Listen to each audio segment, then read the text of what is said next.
ಸ್ವಾಗತ ಸುಸ್ವಾಗತ. ಈ ವಿಡಿಯೋ ಪ್ರೇಕ್ಷಕರ ಒತ್ತಾಯದ ಮೇರೆಗೆ ಅಲ್ಲ, ನಮ್ಮ ಹುಡುಗಿ ಒತ್ತಾಯದ ಮೇರೆಗೆ. ಈ ವಿಡಿಯೋ ನನ್ನ ಫ್ರೆಂಡ್ ಎಂಗೇಜ್ಮೆಂಟ್ದು.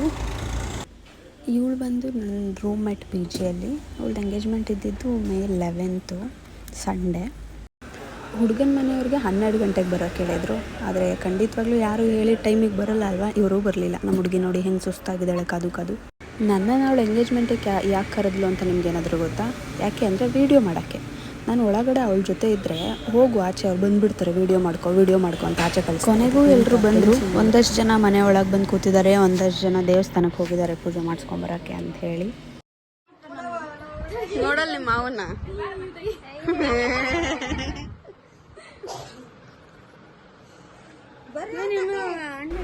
ಈಗ ಎಷ್ಟೊಂದು ಜನ ಪೇರೆಂಟ್ಸ್ ಅವ್ರವ್ರ ಮಕ್ಕಳು ಲವ್ನ ಅಕ್ಸೆಪ್ಟ್ ಮಾಡ್ತಿರೋದು ಒಂಥರ ಖುಷಿ ವಿಷಯ. ಇವಳದು ಕೂಡ ಲವ್ ಕಮ್ ಅರೇಂಜ್ ಮ್ಯಾರೇಜ್. ಅವ್ರ ಮನೇಲಿ ಒಪ್ಕೊಂಡು ಎಲ್ಲರೂ ಖುಷಿಯಿಂದ ಮಾಡಿಕೊಡ್ತಾ ಇದ್ದಾರೆ.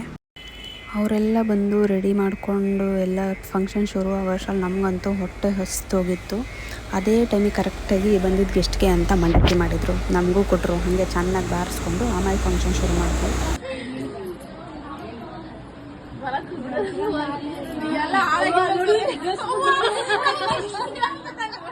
ಅಂತೂ ಇಂತೂ ಎಲ್ಲರೂ ಬಂದರು. ಯಾರಿಗೆಲ್ಲ ನೆನಪಿದೆ, ನಾವು ಚಿಕ್ಕವರಿರುವಾಗ ಈ ಥರ ಟ್ಯಾಕ್ಟ್ರಲ್ಲಿ, ಎತ್ತಿನ ಗಾಡೀಲಿ ಎಲ್ಲಾದರೂ ಹೋಗ್ಬೇಕಂತ ಅಂದರೆ ಹೋಗ್ತಾ ಇದ್ದಿದ್ದು. ನಾವಂತೂ ಹಿಂಗೆ ಟ್ಯಾಕ್ಟ್ರಲ್ಲಿ ತುಂಬ ಸಲ ಹೋಗಿದ್ದೀವಿ. ಅದರಲ್ಲೇ ಕೂತ್ಕೊಂಡು ಅಂತಾಕ್ಷರಿ ಎಲ್ಲ ಆಡಿಕೊಂಡು ಅದೆಲ್ಲ ಒಂದು ಕಡೆಯಿಂದ ನೆನಪಾಗ್ತಾ ಇತ್ತು ನನಗೆ. ಆಮೇಲೆ ದೇವಸ್ಥಾನಕ್ಕೆ ಹೋಗಿದ್ದವರೆಲ್ಲ ವಾಪಸ್ ಮನೆಗೆ ಬಂದರು. ಇದಕ್ಕೆ ಮುಂಚೆ ವಿಡಿಯೋದಲ್ಲಿ ನೋಡಿದ್ರಲ್ಲ, ನನ್ನ ಫ್ರೆಂಡ್ ಹಾಕಿ ಡ್ರೆಸ್ಸು, ಅದನ್ನು ಅವಳು ಎಂಗೇಜ್ಮೆಂಟ್ಗೆ ಅಂತಲೇ ಸ್ಟಿಚ್ ಮಾಡಿಸ್ಕೊಂಡಿದ್ಲು. ಪಾಪ ಅವಳೇನು ಅಂದ್ಕೊಂಡಿದ್ಲು ಅಂದರೆ ಎಲ್ಲ ಅರಿಶಿನ ಕುಂಕುಮ ಕೊಟ್ಟು ಆರತಿ ಮಾಡಿ ಆಮೇಲೆ ಸೀರೆ ಕೊಡ್ತಾರೆ, ಆಮೇಲೆ ಸೀರೆ ಚೇಂಜ್ ಮಾಡ್ಕೊಂಬ ಅಂತ ಹೇಳ್ತಾರೆ ಅಂತ ಎಕ್ಸ್ಪೆಕ್ಟ್ ಮಾಡಿದ್ವಿ. ನಾವು ಹಂಗೆ ಎಕ್ಸ್ಪೆಕ್ಟ್ ಮಾಡಿದ್ವಿ. ಆದರೆ ಎಲ್ಲ ಹಂಗೆ ಆಗಲಿಲ್ಲ. ಅವ್ರು ಡೈರೆಕ್ಟ್ ಸೀದಾ, ಪಾಪ ಅವಳಿನೂ ಒಳಗೆ ಕೂತಿದ್ದಳು, ಡೈರೆಕ್ಟ್ ಸೀದಾ ಬಂದುಬಿಟ್ಟು ಸೀರೆ ಕೊಟ್ಬಿಟ್ಟು ಸೀರೆ ಚೇಂಜ್ ಮಾಡ್ಕೊ ಅಂದರು. ಸಿಕ್ಕಾಪಟ್ಟೆ ಸಿಟ್ಟು ಬಂದಿತ್ತು ಅವಳಿಗೆ. ಯಾಕೆ ಅಂದರೆ ಅವಳಿಗೆ ಜೋಡಿ ಫೋಟೋ ಆ ಡ್ರೆಸ್ಸಲ್ಲಿ ಬೇಕಿತ್ತು. ಸಿಟ್ಟು ಮಾಡ್ಕೊಂಡು ನಾನು ಚೇಂಜ್ ಮಾಡೇ ಬಿಡ್ತೀನಿ ಅಂತ ಹೊರಟಿದ್ಲು. ಅಷ್ಟರಲ್ಲಿ ಅವ್ರ ಆಂಟಿ ಅವ್ರು ಯಾರ್ಯಾರಿಗೂ ಹೇಳಿ ಅಂತೂ ಇಂತೂ ಒಂದು ಫೋಟೋ ತೆಗೆಸಿದ್ವಿ ಅವ್ರದ್ದು. ಅದು ಒಂದೇ ಫೋಟೋ, ಆ ಕ್ಯಾಮ್ರದೂ ಹಾಗೆ ಇದ್ದ, ಒಂದೇ ಫೋಟೋ ತೆಗೆದ.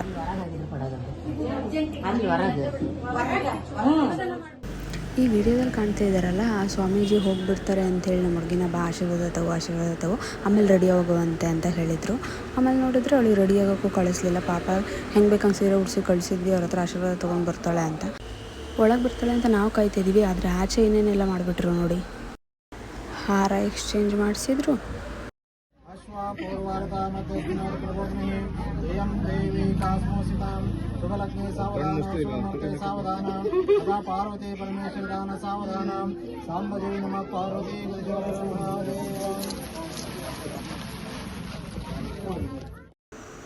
ರಿಂಗ್ನು ಎಕ್ಸ್ಚೇಂಜ್ ಮಾಡಿಸಿದ್ರು, ಕೇಕ್ ಕಟಿಂಗ್ನೂ ಮಾಡಿಸಿದ್ರು. ಹಾಗೆ ಎಲ್ಲ ಮುಗ್ದೇ ಹೋಯಿತು. ಆಮೇಲೆ ಎಂಗೇಜ್ಮೆಂಟ್ ಎಲ್ಲ ಮುಗಿದ್ಮೇಲೆ ಫೋನ್ ಮಾಡಿದಾಗ ಹೇಳ್ತಾ ಇದ್ಲು, ನನ್ನ ಸೊಂಟದ ಪಟ್ಟಿನೇ ಸರಿಯಾಗಿರಲಿಲ್ಲ, ಸೈಡಿಗಾಗಿತ್ತು ಅಂತ. ಅರ್ಚನಕ್ಕ ಅಂತೂ ನಿನ್ನ ಆಸೆ ಈಡೇರಿಸಿದ್ದೀನಿ ಕಣವ. ನಿಂದು ಒಂದು ವ್ಲಾಗ್ ಮಾಡಿದ್ದೀನಿ ನೋಡಿ, ಲೈಕ್ ಮಾಡಿ, ಶೇರ್ ಮಾಡು. Thank you.